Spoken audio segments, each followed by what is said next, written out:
یہ ریکارڈنگ سنو کہانی میری زبانی کے لیے کی جا رہی ہے۔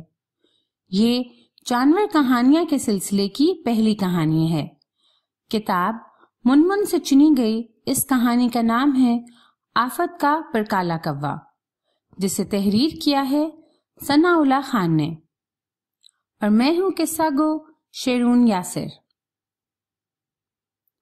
یہ ان دنوں کی بات ہے جب میں کالج میں پڑھتا تھا۔ مجھے جانور اور پرندے پالنے کا بے حد شوق تھا۔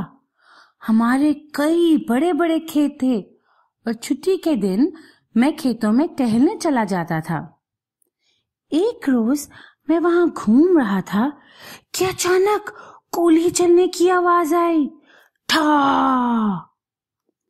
بہت سے کوے اوپر اڑتے جا رہے تھے۔ ان میں سے ایک بڑا سا کوا اپنے پر پھڑپھڑاتا ہوا زمین پر آ گرا۔ وہ بالکل انسان کی طرح تکلیف سے کراہ رہا تھا۔ کچھ فاصلے پر دو شکاری کھڑے ہنس رہے تھے۔ کوا گھاس پر پڑا ہوا خاموشی سے مجھے دیکھتا رہا۔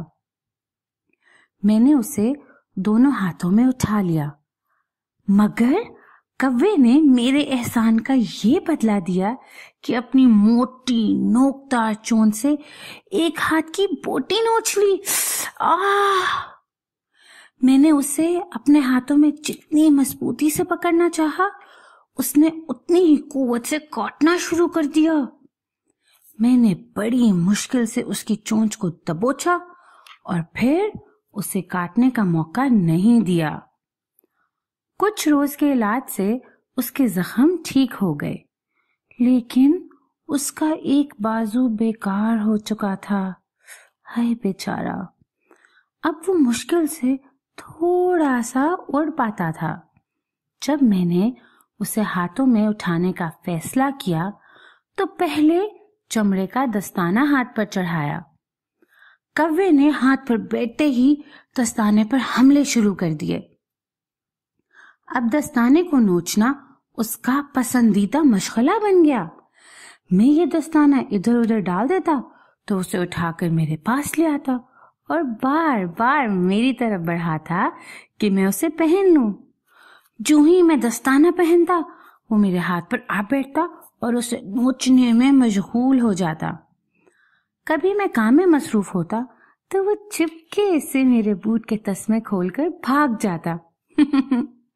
اس وقت وہ مجھے اس بچے کی طرح نظر آتا جو اپنی شرارت پر پھولا نہیں سماتا۔ بہت شرارتی تھا میرا کوا۔ میں باہر جانے لگتا تو وہ میرے کندھے پر آ بیٹھتا اور چلتے چلتے بڑے پیار سے میرے کان پر کاٹ لیتا۔ جب میں اس کی اس حرکت پر ناراض ہوتا، بری بات، تو وہ کندھے سے اتر کر جھاڑیوں میں چھپ جاتا، جیسے وہ اپنے کیے پر شرمندہ ہو۔ اسے چمکدار چیزیں بہت پسند تھیں۔